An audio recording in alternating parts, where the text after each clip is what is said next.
This phone literally has liquid cooling like a gaming PC, a built-in fan, air triggers, and a screen with no notch, no punch hole, nothing distracting at all. Sounds insane, right? But here's the twist. It's insanely powerful, crazy unique, and still not for everyone. This is the RedMagic 11 Pro Plus, and today on Tips and Tech, I'm giving you the honest truth. What this phone actually is. Let's be real for a second. This is not a normal phone with gaming looks. This is a hardcore gaming smartphone, and it doesn't even try to pretend otherwise.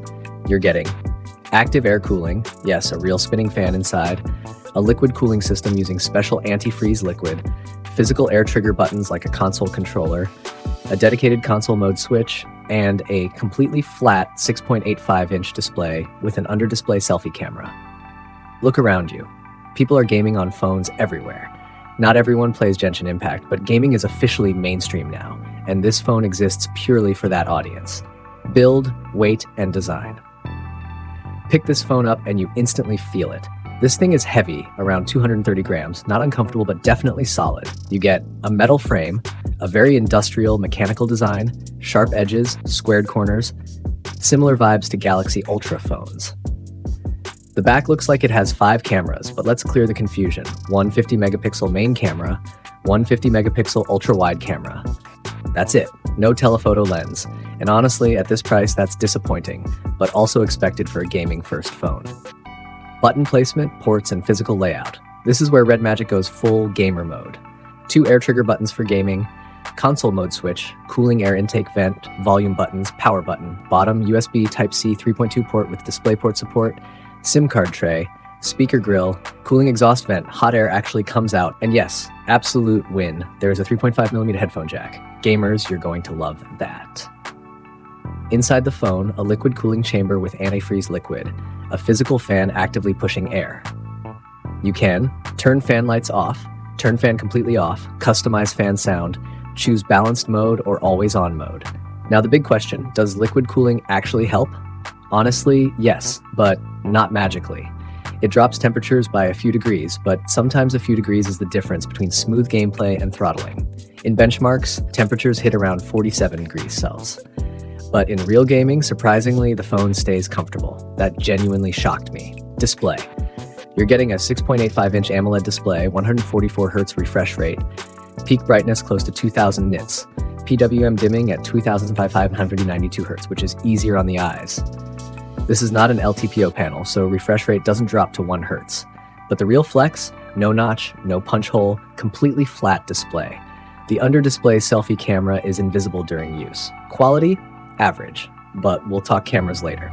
Most people watching right now are not subscribed, and I'm being honest, it's frustrating. If this video is helping you understand this phone, hit like and subscribe. It genuinely supports tips and tech and keeps this channel alive. All right, back to the phone. Performance and benchmarks. Inside is the Snapdragon 8 Elite Gen 5, AnTuTu score around 3,970,000, temperature under full load up to 47 degrees Celsius, battery drain during stress test around 9%. That battery drain is high, one of the highest I've seen, but benchmarks aren't real life. Gaming is. Real-world gaming experience. Here's the surprise. During actual gameplay, the phone doesn't overheat aggressively. The screen stays comfortable. Fan plus liquid cooling clearly work together.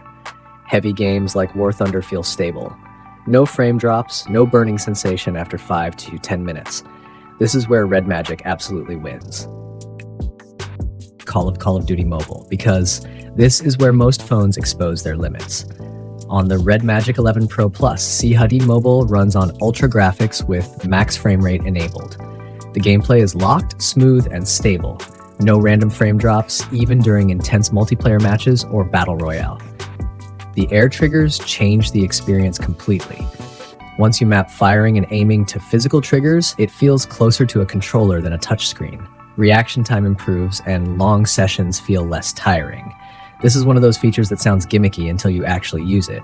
Thermals during CHD sessions stay controlled. The internal fan actively pushes hot air out, and you can literally feel the cooling working. The phone stays warm but never uncomfortable, even after extended matches. Genshin Impact. Now let's talk about the real stress test, Genshin Impact. Genshin runs at maximum graphics settings with 60 frames per second, and the impressive part is stability. Most flagships start strong but drop frames after 10 to 15 minutes.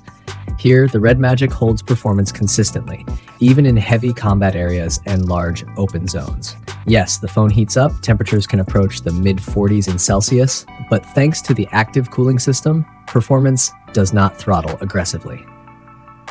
Frame pacing remains smooth, and there are no sudden stutters that break immersion. Battery drain is noticeable here, roughly 18 to 20% per hour during full-load Genshin gameplay. That's the cost of pushing maximum performance, and honestly, it's expected. Gaming software and control center. Here's the blunt truth. The RedMagic 11 Pro Plus is not trying to be a balanced all-rounder. It's a gaming-first device, and it shows. If your priority is long gaming sessions, high frame rates, physical controls, and consistent performance, this phone delivers where others compromise. It's not for casual gamers, it's for people who actually play.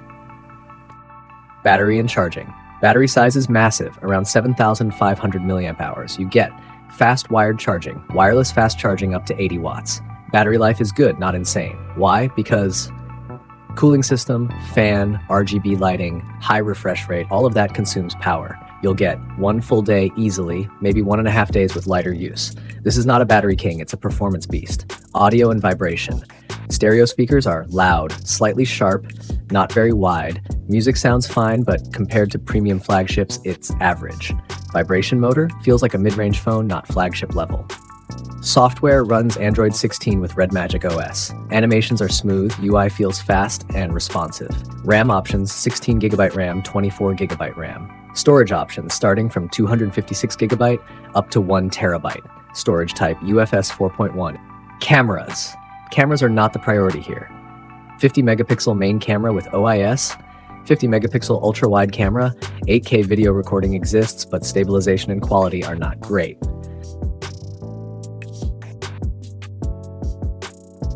Front camera, under display Full HD at 60 frames per second, mainly useful for unlocking and video calls.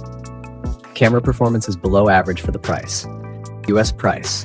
Current import pricing in the US around $850 to $900 USD, depending on RAM and storage variant. Pros. True gaming phone, active cooling plus liquid cooling, 144Hz flat display, physical air triggers, headphone jack, insane performance, unique, bold design.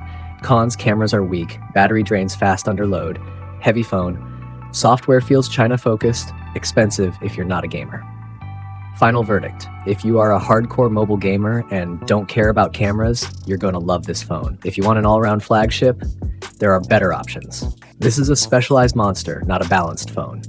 Now tell me, would you buy this gaming beast or choose a normal flagship instead? Drop your thoughts in the comments. This is Tips and Tech. Stay honest.